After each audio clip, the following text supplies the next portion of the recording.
everyone, and welcome to your favorite channel. Today we'll be talking about the latest news in the airline industry. Keep watching until the end and enjoy! First, we'll start with Boeing has shared some interesting plans for its 777X plane as it gets ready for the 2002 Dubai Airshow. Over the next 20 years, Boeing predicts that 45% of all the planes delivered to the companies in the Middle East will be wide-body models. This number is the highest of the 10 global areas that the company highlights in its annual commercial market outlook. Boeing plans to have shipped 3,025 brand new commercial planes to customers in the Middle East by 2042, with 1,350 wide-bodies among them. Mr. Deal said that the 777X would still be shipped in 2025, but he didn't say exactly what month or year that would be. It was thought that it would come out in 2020. Emirates had earlier criticized the American plane maker for the 777X program's delays. The airline has said ahead of time that these delays would make it harder to plan its complex fleet. There's no doubt that there was some disappointment with not getting the product to market as we promised, and in the course of working through that, we were able to give Emirates the status very frequently of how we're progressing, Mr. Deal told us. He said that Emirates' new order comes at the same time that flying is becoming more popular all over the world. There's no doubt that the world has recovered, and it recovered much faster, Mr. Deal said. Emirates thought they needed to be able to protect their growth, so it's a mix of trust and market rebound. He said that the process of getting the plane certified by the Federal Aviation Administration in the U.S. is running well, that there's good coordination with the aircraft's inspectors, and that they're meeting their goals. An executive at Boeing said that the war between Israel and Gaza has not yet made people less confident in their desire to travel or buy new jets. Mr. Deal said, "We haven't seen any residual effects yet in terms of discussions directly with customers." The short answer is that there are no signs of a slowdown in the conflict or the peace process, yet we're hopeful that the conflict is short-lived and the peace process moves ahead. Riyadh Air, a new airline in Saudi Arabia, has also placed an order for narrow-body planes, which will be made public soon. Boeing made a deal with Riyadh Air in March to sell 787 Dreamliners. This is what Mr. Deal said. "We're definitely giving both Riyadh Air and Saudi our best on the narrow-body campaign, which is going on." Then he said that Boeing is hopeful about the growth of the Middle East market, especially for wide-body planes, since the region's airlines join East and West through their regional hubs.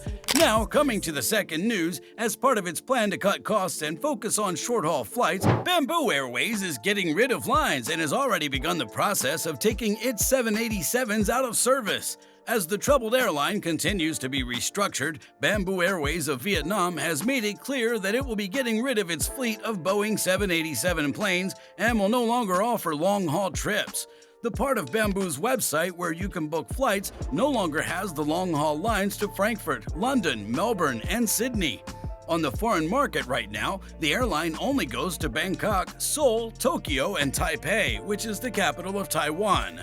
Everyone who works for Brad Crawford, who is the Australia and New Zealand sales manager for Bamboo, was fired. He announced the news on LinkedIn. As of October 23rd, the airline company said in a statement that it had increased commercial efficiency by reducing the frequency of a number of inefficient routes with low passenger demand, while increasing operation on routes recording high demand. However, the statement did not say anything specific about getting rid of all long-haul lines. According to the airline, Bamboo will be getting narrow-body planes so that it can focus on certain Southeast Asian destinations and local trips that connect Da Nang, Hanoi, and Ho Chi Minh City. Bamboo Airways has been actively discussing and negotiating with partners to redesign the appropriate structure and size, prioritizing economy, uniformly standardizing aircraft configuration, reducing fuel consumption, and protecting the environment, the airline told us. The airline stated, simultaneously, Bamboo Airways is taking steps to expand the potential lesser network, working closely with Boeing and Airbus to implement previously agreed upon aircraft purchase agreements. The main goal of these projects is to get ready for the increase in fleet size that will happen after 2024. A database kept by the Aviation Week Network's Fleet Discovery Service shows that Bamboo currently has 2 787-9s, 15 Airbus A320 family planes, and 3 Embraer E190-E1s in its fleet. It's the job of China Aircraft Leasing Company to rent out the 787s. It also has a deal in place for 2019 that calls for shopping for 10 787-9s. Before the pandemic, Vietnam companies and Bamboo were the only companies that flew between Vietnam and Australia. The route was first served by the low-cost airline Vietjet and its Airbus A330-300 after the pandemic. The Center for Aviation and OAG Schedules Analyzer reported that for the week starting October 23, 2023, Bamboo's share of the seat market for trips to Australia fell from 29.1% to 11.6% year over year. In the same way, Bamboo has not been able to compete with Vietnam Airlines, the country's main airline, on routes in Europe. Vietnam Airlines has 75.8% of all seats on flights to Frankfurt, while Bamboo has only 24.2% of all seats on those flights. Trinh Van Kiet, the founder and head of Bamboo, was arrested in 2022. This was the start of a long process of reorganizing the company, which it's still in. Recently, Long Hoai Nam was picked to be the fourth Director General of the carrier for 2023. He'll be taking over from three people who just recently quit their jobs. Last but not least, China Eastern has announced a sizable expansion of its operations for the future. A big chunk of China Eastern Airlines flight plans for the winter and spring of 2023 and 2024 have been made public.